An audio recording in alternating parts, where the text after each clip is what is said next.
Now let's talk about respiration and circulation.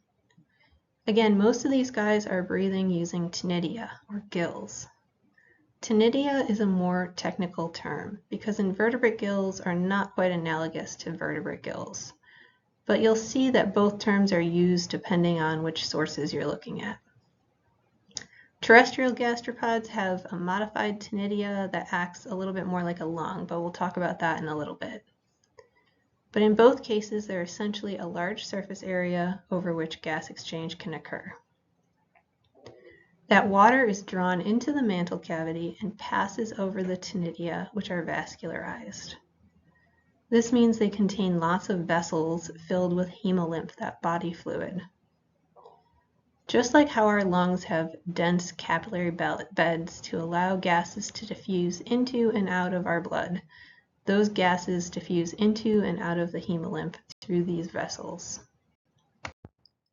In aquatic species, there's usually a long siphon that can be extended out away from the snail's body to draw water into the mantle cavity. This allows it to pull in cleaner water that is less likely to be contaminated with the snail's own waste or sediment from the floor of the body of water it's in.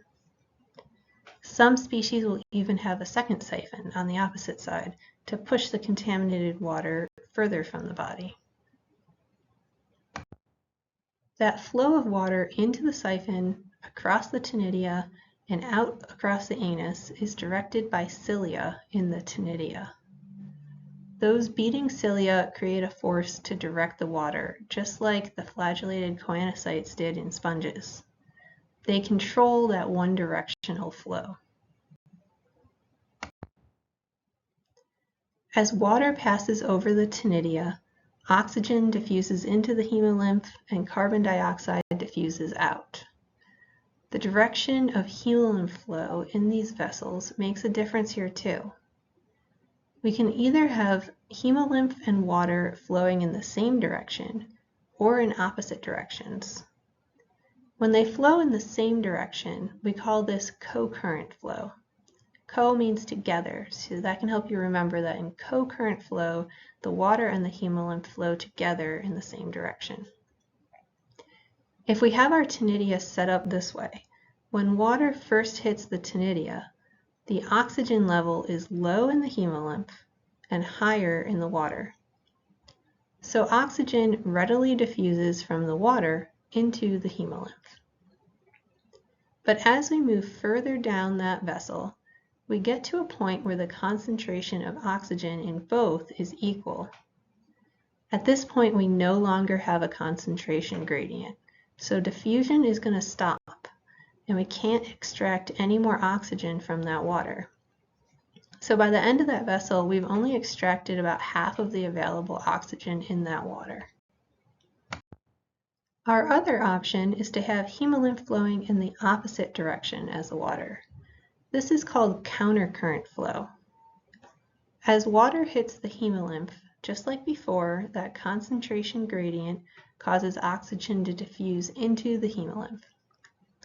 But because the hemolymph is flowing in the opposite direction, as the water loses oxygen, it comes in contact with fresh deoxygenated hemolymph.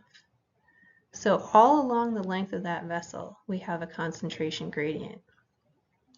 Even as the concentration in the water gets very low toward the end, it's still higher than that new hemolymph flowing into the vessel. So you can see that we extract much more of the oxygen from the water when we have countercurrent flow. Most gilled animals have evolved to have countercurrent flow because it's a much more efficient system for extracting that oxygen from the water. Once that hemolymph is oxygenated, it travels to the heart to be pumped around the body. But again, we have an open circulatory system. So after being pumped by the heart, the hemolymph leaves those vessels and just sloshes around the body cavity, delivering oxygen and nutrients. Eventually, it makes its way back into those vessels that will carry it to the gills again. I mentioned that terrestrial gastropods have something similar to a lung for breathing air. It's really not that different from the anatomy in aquatic species.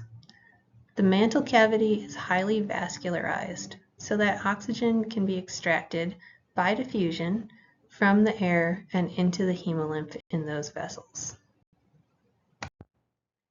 The mantle cavity contracts and expands, similar to the way our rib cage and chest cavity do, to draw air in and push it out.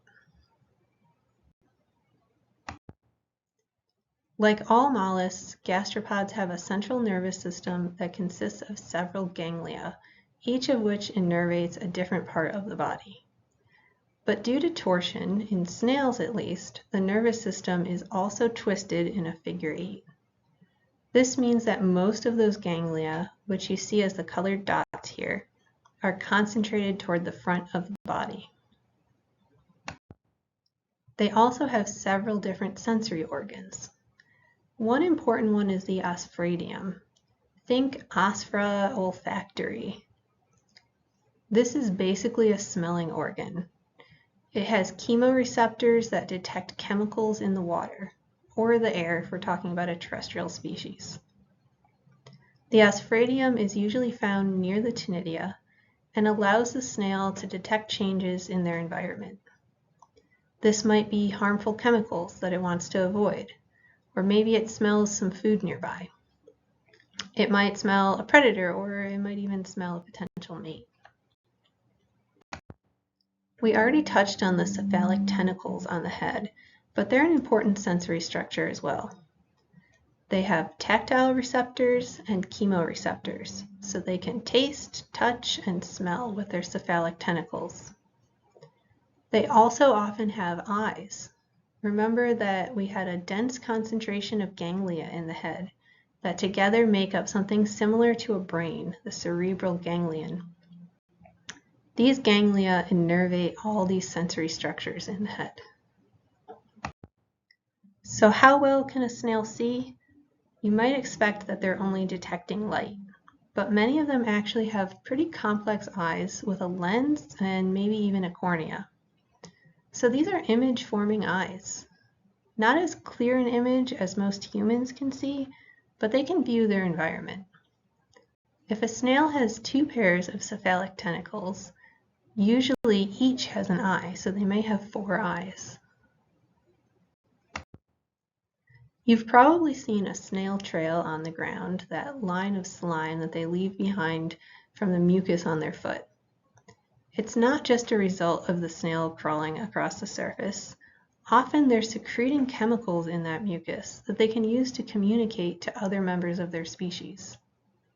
So they may alert other snails that there's a good food source. Or if they encounter a predator, they might release some warning chemicals in the mucus to send out an alert to other snails.